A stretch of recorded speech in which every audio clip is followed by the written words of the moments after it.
Okay, ఇది నేను కొంచెం లేడీస్ స్టార్ట్ చేసుకుందాం అనుకున్నా, బట్ ఇప్పుడు ఎలాగో టాపిక్ వచ్చింది కాబట్టి దీని గురించి మాట్లాడదాం. ఎందుకంటే ఇది చాలా ఇంపార్టెంట్ విషయం కూడా, నేను కొంచెం మాట్లాడాలనుకున్నా. ప్రెస్ మీట్ పెడుతుంటే అందరూ వద్దన్నారు. ఒక్క నిమిషం, ఇంపార్టెంట్ టాపిక్ కూలా పాసిబుల్ ఒక్క 2 minutes, చిన్న ఇంపార్టెంట్ టాపిక్ ఇది. బేసిక్లీ థ్యాంక్ యూ, ఎలాగో లైవ్ వచ్చాం కాబట్టి అందరూ తప్పకుండా మాట్లాడుకోవాల్సిన విషయం. నేను ముందే మాట్లాడాలనుకున్నా. చదివిన వాళ్ళు తప్పకుండా చదివిన వాళ్ళకి చెప్పండి, ఇది చూసిన వాళ్ళు చూడడం వాళ్ళకి చెప్పండి, ఎందుకంటే తెలియాల్సిన ఒక విషయం. ప్రాజెక్ట్ జెడ్ ఇది నేను బేసిక్గా ప్రెస్ మీట్ పెట్టి మాట్లాడదామంటే అందరు నా దగ్గరికి వచ్చి కొంచెం బూత్గా ఉన్న వాడితే తప్పు తీసుకోవద్దు. నా ఫేస్బుక్, నా ఇన్స్టాగ్రామ్ కాబట్టి ఓపెన్ మాట్లాడుతున్నాను. కుక్కలు మురుగుతాయి, దాని ముందు మనం మాట్లాడడం అవసరమా? మనం లీగల్ గా చూస్తున్నాం, లీగల్ గా వెళ్ళేటప్పుడు ఇలాంటి విషయాల మీద మనం రెస్పాండ్ అవ్వకూడదు అని చెప్పేది. నేను రెస్పాండ్ అవ్వలేదు. ఇన్ఫాక్ట్ నేను ఎప్పుడు ప్రెస్ మీట్ పెడదాం అనుకున్నా కూడా జనాలు అందరూ వద్దు, ఎందుకు వీడికి కూడా రెస్పాండ్ అవ్వడం అవసరమా అని అంటే నేను వద్దు అనుకున్నా. బట్ ఇంతమంది ఇన్ని రకాలు అడుగుతుంటే I think it's important that I talk about it. ఎందుకంటే నీకు సమాధానం చెప్పుకోవాల్సిన అవసరం అండ్ నన్ను ప్రశ్నించే హక్కు మీకు ఉంది. సో మీకు హక్కు ఉంది కాబట్టి నేను పూర్తిగా చెప్తున్నా, కొంచెం ప్రశాంతంగా ఉంది. ఓకే, ఫస్ట్ మాయవన్ అని ఒక తమిళ సినిమాని నేను తమిళ్లో మొదలుపెట్టి కాంట్రాక్ట్ ఏమని రాశాను, ఒక తమిళ సినిమా చేసిన తెలుగులోకి డబ్ అవుతుంది, ఇది తెలుగు ప్రేక్షకులకి నచ్చాలి అండ్ ఈ కథ తెలుగులో బైలింగుల్ చేయలేదు. ఎందుకంటే ఒక పోలీస్ ఆఫీసర్ కదా, ప్రతి షాట్ లో యూనిఫామ్ లో మార్చాల్సి ఉంటుంది. లొకేషన్ మొత్తం చెన్నైలో తీస్తున్నాం, ఇది బైలింగుల్ తీస్తే తెలుగు ఆడియన్స్ మనం న్యాయం చేయలేం కాబట్టి తమిళ్లోనే తీద్దాం, డబ్బింగ్ చేద్దాం ఉద్దేశంతో ఈ సినిమా తీసి, అందుకే లావణ్యతో కూడా మాట్లాడి లావణ్య ఈ సినిమాలో హీరోయిన్ గా పెట్టుకున్నాను. ఎందుకు తెలుగు ఆడియన్స్ కి పర్ఫెక్ట్ గా వర్కౌట్ అవ్వాలి అనేది ఒక ప్యూర్ డబ్బింగ్ ఫిల్మ్. నేను ఒక తమిళ సినిమా చేసినప్పుడు నేను దాంట్లో డబ్బింగ్ చెప్పాలనో లేదా తెలుగు వర్షన్ పబ్లిసిటీ చేయాలనో రూల్ లేదు.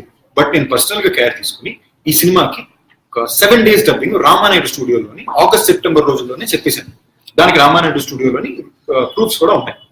అండ్ ఈ సినిమాని ఫస్ట్ ఆఫ్ ఆల్ ఒక్క నిమిషం, excuse me, 2 minutes please.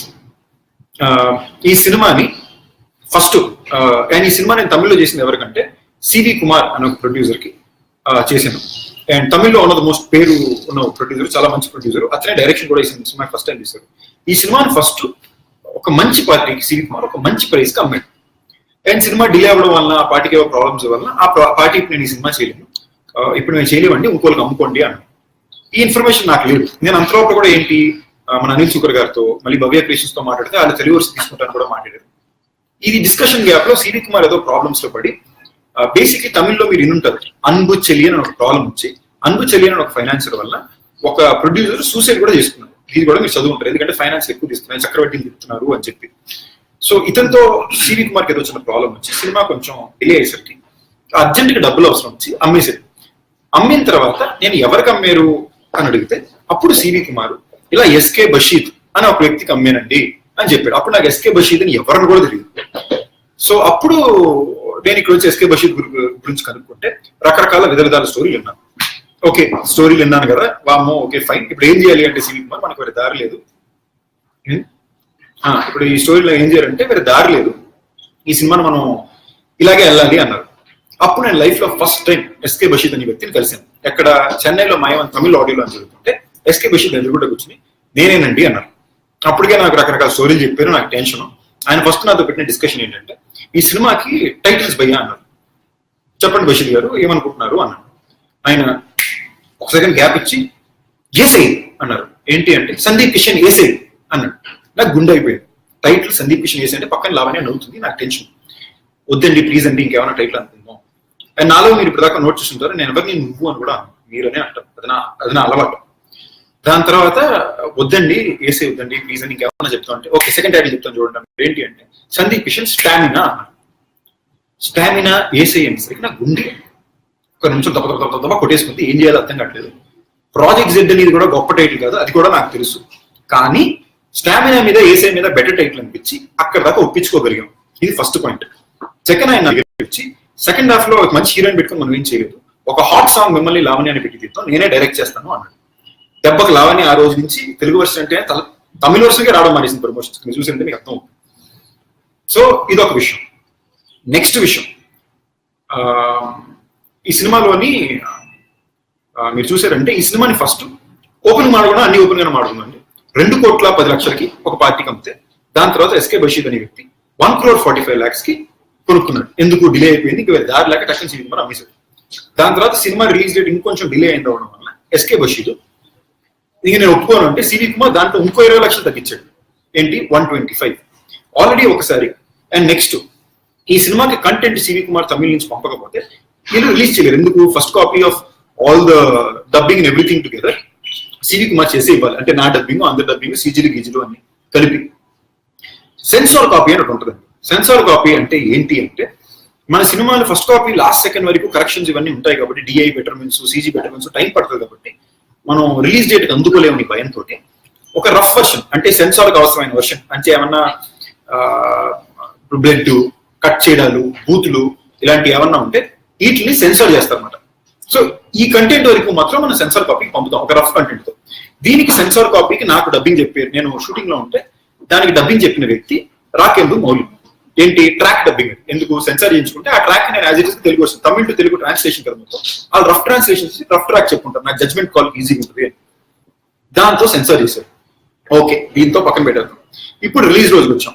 Final గా మాయవన్ రిలీజ్ రోజుకి వచ్చింది. ఆల్రెడీ ఒకసారి ఇతను పేపర్ యాడ్ లో 10 రోజులు వేసాడు. రిలీజ్ లాస్ట్ డే ఆ డేట్ అనౌన్స్, రిలీజ్ చేయలేదు సినిమా, కంటెంట్ రాలేదు కాబట్టి ఓకే అనుకున్నాం. ఇప్పుడు తమిళ వర్షన్ రిలీజ్ December 10th అన్నారు. ఎస్కే బషీద్ బ్యాలెన్స్ డబ్బులు కట్టలా.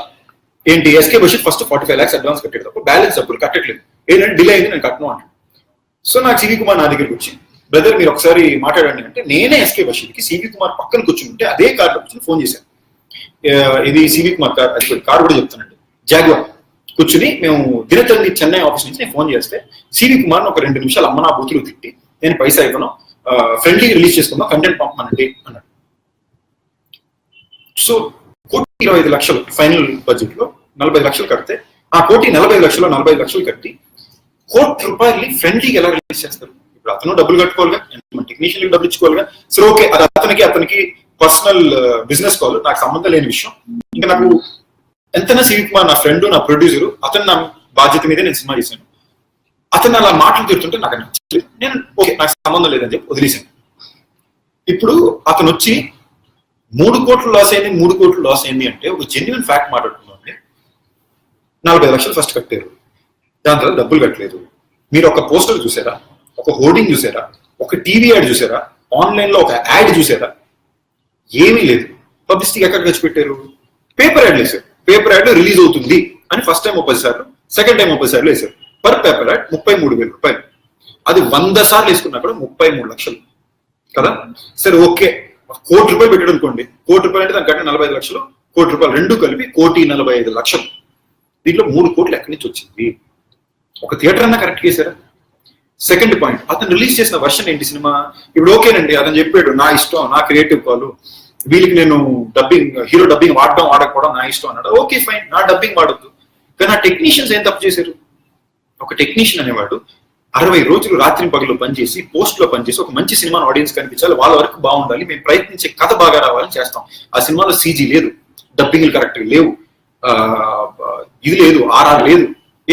మ్యూజిక్ డైరెక్టర్ జిబ్రాన్ ఏం తప్పు చేశాడు? డిఓపి గోపి ఏం తప్పు చేశాడు? వాళ్ళ కంటెంట్ సరిగ్గా ఇవ్వకూడదా? ఆఖరికి ప్రాజెక్ట్ జెడ్ ని తెలుగు వచ్చిన సినిమాలో టైటిల్స్ కూడా తమిళ్లో ఉంటాయండి. ఓకే, నువ్వు ఒక రెస్పాన్సిబుల్ పర్సన్ గా సినిమా తీసుకున్నావు అంటే అట్లీస్ట్ వచ్చే టైటిల్ పేర్లన్నా తెలుగులో రావాలి కదా. తెలుగులో ఎందుకు రాలేదు? నేను పోరాడింది దేనికంటే, మీకు సినిమా వచ్చినప్పుడు మీరు సినిమాకి ₹120 కట్టో, ₹50 కట్టో, ₹200 కట్టో థియేటర్కి ఒక సినిమా చూస్తే అది 100% జెన్యున్ వర్త్ ఫిల్మ్ అవ్వాలి. రేపు మీకు సినిమా నచ్చిందో నచ్చలేదో వేరే అండి, బట్ అట్లీస్ట్ మీరు చూసే సినిమా ఒక ప్రాపర్ ఫిల్మ్ ఉండాలి అనేదే నా ప్రయత్నం. సో వీళ్ళిద్దరు గొడవలో ఇతను నా కంటెంట్ పంపకపోతే నేను సెన్సార్ కాపీని రిలీజ్ చేసేస్తాను అన్నప్పుడు నేను అది కరెక్ట్ కాదు, అది ఇల్లీగల్ రిలీజ్ అన్న. మరి అది ఇల్లీగలే కదా, సెన్సార్ కాపీని ఎలా రిలీజ్ చేస్తారు? డబ్బులు కట్టి ఒక వస్తువుని మనం ఎవరి దగ్గర కొనుక్కుంటే పూర్తి డబ్బులు కొనుక్కుని తీసుకుంటే అది వస్తువు అండి. సగం డబ్బులు కట్టి ఇవ్వకపోయినా నేను వాడేస్తానంటే అది ఎలా కుదురుతుంది? అది ఇల్లీగలే కదా. సెకండ్ పాయింట్ అండి, ఇప్పుడు కేర్ ఆఫ్ సూర్య అనే సినిమాకి ప్రతి క్యారెక్టర్ నేను ప్రతి డైలాగ్ తమిళ్లో ఒకసారి, తెలుగులో ఒకసారి ఆర్టిస్టులు మార్చి మాట్లాడాను. సో అది జెన్యున్ బైలింగ్వల్. కానీ మీకు మాయవన్లోని ఏ ఒక్క డైలాగ్ నేను తెలుగులో చెప్పలా, ఏ ఒక్క ఆర్టిస్ట్ తెలుగులో చెప్పలా, ఒక్క తెలుగు ఆర్టిస్ట్ కూడా లేరు. దానికి స్ట్రైట్ సెన్సార్ ఎలా వచ్చింది?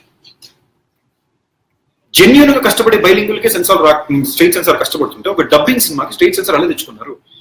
అలా ఒకవేళ తెచ్చుకోవాలంటే రూల్ ఏంటంటే, ఒక ప్రొడ్యూసర్ కౌన్సిల్కి వెళ్ళి హీరోతో నేను సినిమా చేస్తాను హీరో కాంట్రాక్ట్, డైరెక్టర్ తో నేను సినిమా చేస్తాను డైరెక్టర్ కాంట్రాక్ట్, హీరోయిన్ తో నాకు నేను తెలుగులో సినిమా చేస్తాను కాంట్రాక్ట్ ఇస్తే వాళ్ళు స్ట్రైట్ సినిమా అని చెప్పి సర్టిఫికేట్ ఇస్తారు. సో అతను ఇలాగా కాంట్రాక్ట్ సబ్మిట్ చేశారు అంటే అవి ఫార్జరీ డాక్యుమెంట్స్. ఎందుకంటే నా ఏ ఒక్క signature, CV signature, heroine signature ఏ కాంట్రాక్ట్ మీద లేదు. అది కరెక్టా తప్ప, అది లీగలా ఇల్లీగలా పక్కన పెడదాం. ఓకే, ఇవి ఈ విషయాలండి.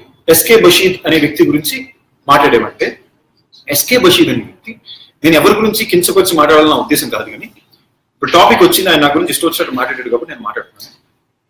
4 సార్లు జైలుకి వెళ్ళాడు. Land grabbing cases, threatening cases, check bounce cases, మన ప్రొడ్యూసర్ కౌన్సిల్ నుంచి ఒకసారి 5 years బ్యాన్ అయ్యాడు. ఇప్పుడు మళ్ళీ బ్యాన్ చేయబోతున్నారు కూడా, కేసు స్ట్రాంగ్ గా నడుస్తుంది. ఇలాంటి ఒక వ్యక్తి వచ్చి మాట్లాడుతుంటే మీరు ఎలా నమ్ముతారు? నన్ను మీరు 10 సంవత్సరాల నుంచి చూస్తున్నారు, దాంట్లో ఎంత ట్రూత్ ఉంది ఎంత ట్రూత్ లేదు ఒక ఆలోచన కూడా మీరు ఆలోచించాలి. మీరు ఏమన్నా చెప్పొచ్చండి, what ever good or bad could be, నన్ను మీరు ఏ విషయంలో తప్పు పట్టొచ్చు, కానీ నా సినిమాకి నా వృత్తికి నేను 200% న్యాయం చేస్తాను. కేర్ ఆఫ్ సూర్య అనే సినిమాకి నేను 10 రోజులు మా మ్యూజిక్ లో లైవ్ యాంకర్ వెళ్ళి చేశాను. ఏ సినిమాకి ఏ హీరో వెళ్ళి 10 రోజులు మా మ్యూజిక్ లో లైవ్ యాంకర్ కూర్చున్నారు చెప్పండి, లేదా ఏ ఛానల్ కన్నా కూర్చున్నారు చెప్పండి. యూఎస్ఏకి వెళ్ళి ఊరు నిద్ర పగలలాగా వారం రోజులు మనసుకు నచ్చింది తిరిగాను. నా సినిమా అందరికన్నా లాస్ నాకండి. ఒక జెన్యున్ హిట్ కంటెంట్ తెలుగులో ఆడే ఒక మంచి సినిమా ఇప్పుడు ఆడకుండా పోయింది. నాకు అది పెద్ద లాస్. ఇలాంటప్పుడే స్కూల్లోనో కాలేజ్లో ఉంటే బాగుంటుంది అనిపిస్తుంది. ఎవడైనా మనకు అడ్డమైన వాగుడు అయితే 2 పీక్తాం, మా అయితే ప్రిన్సిపల్ దగ్గర తీసుకెళ్తాం. ఎదిగాక కొన్ని రూల్స్ ఫాలో అవ్వాలి, సొసైటీలో ఉండాలి.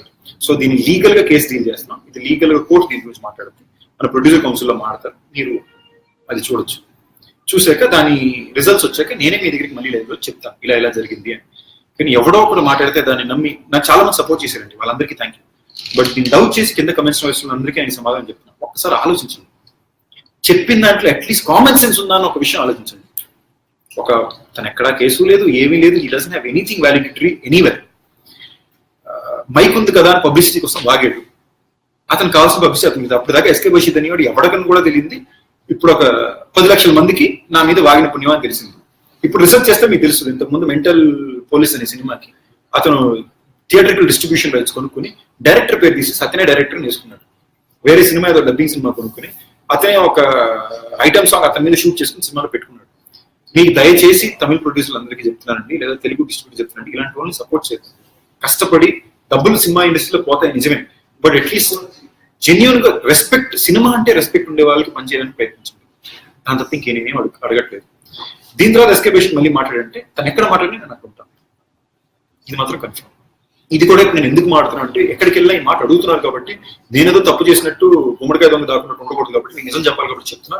అండ్ దీనివల్ల ఒక 10 టికెట్లు కూడా రేపు నా మనసుకు నచ్చిన సినిమాకి దిక్కున్నా ఉంటే జెన్యున్ గా సినిమా తీసే జెమినీ కిరణ్ గారు లాంటి ప్రొడ్యూసర్లకి నష్టం జరగకూడదు. సినిమా నచ్చడం నచ్చకపోవడం మీ ఇష్టం, బట్ దీనివల్ల 10 టికెట్లు అయినా దిక్కున్నా ఉంటే అది నాకు తప్పు అనిపిస్తుంది. అందుకే నేను చెప్పాలి మీకు. చాలా ఇంటెన్స్ ఇది అయిపోయింది. నెక్స్ట్ రిజల్ట్కి వెళ్ళిపోవాలి. ఇంకా ఇంకా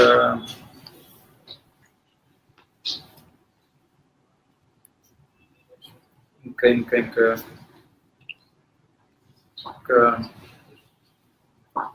సో చూస్తున్న అందరూ ప్లీజ్, మీకు నేను మాట్లాడేది న్యాయం అనిపిస్తే ప్లీజ్ మీ ఫ్రెండ్స్ కి షేర్ చేసి చెప్పండి. అండ్ ఇంకా మనసు నచ్చింది గురించి చెప్పాలంటే, మనసు నచ్చింది is a fun sweet candy floss film అండి. జెన్యూన్ ఎమోషన్ తో చాలా సరదాగా ఉండే ఒక ఫిల్మ్. అవును, కొంచెం నువ్వే కావాలి, జానతోయ జాన నా ఫేవరెట్ ఫిల్మ్, బట్ చాలా ఫ్రెష్ క్యారెక్టర్స్, ఫ్రెష్ ఫీల్ ఉన్న ఒక సినిమా. శేఖర్ కమల గారి సినిమా లాంటి ఒక సినిమా. దాని మధ్యలో జెన్యూన్ గా చాలా బాగా తీశారు. మీరు ట్రైలర్ అది చూసుంటారు. ఈ Feb 16th రిలీజ్ అవుతుంది. తప్పకుండా థియేటర్కి రండి, చూడండి.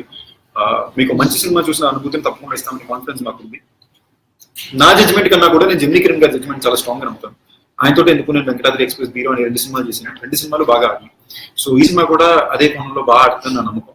సో నమ్మి థియేటర్కి రండి, and I'm sure you like it.